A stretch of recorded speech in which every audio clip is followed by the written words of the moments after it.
People see me and think they're safer. But it's not really me they're seeing. Probably for the best. Knowing everything hinges on a guy from Queens sounds as scary as it feels. I think it's very easy to get overwhelmed by the size and the pressure of something like Spider-Man, because the character is so storied, it's so iconic, it's so important to so many people. So you kind of look for what's that common thing across the comics, the cartoons, the movies, games. Like, what are those?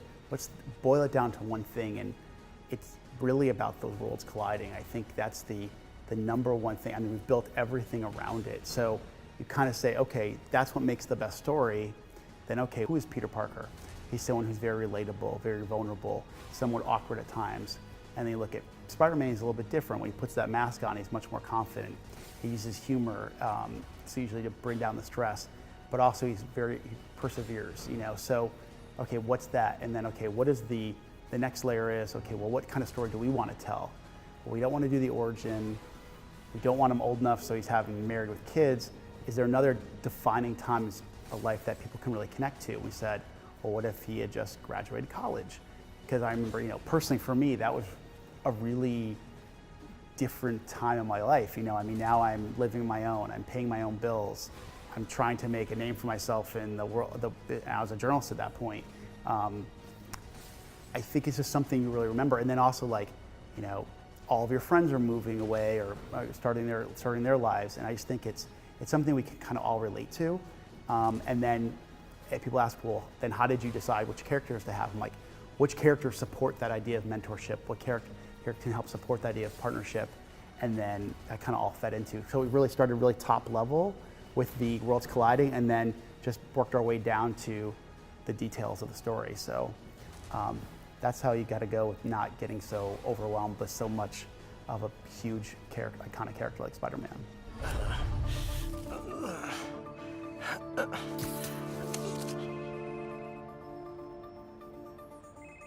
Hey, Willie. You.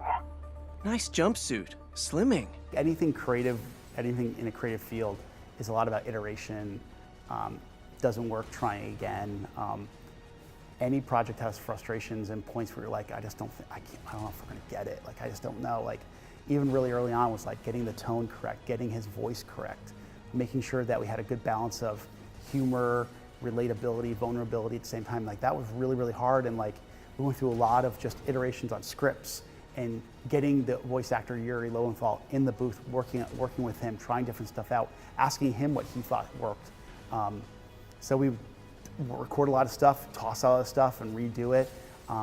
But as you go on, you start to see what really clicks. Then you start to kind of fine tune what makes the character feel special, unique, and in the final product, I'm really, really happy with what we were able to achieve.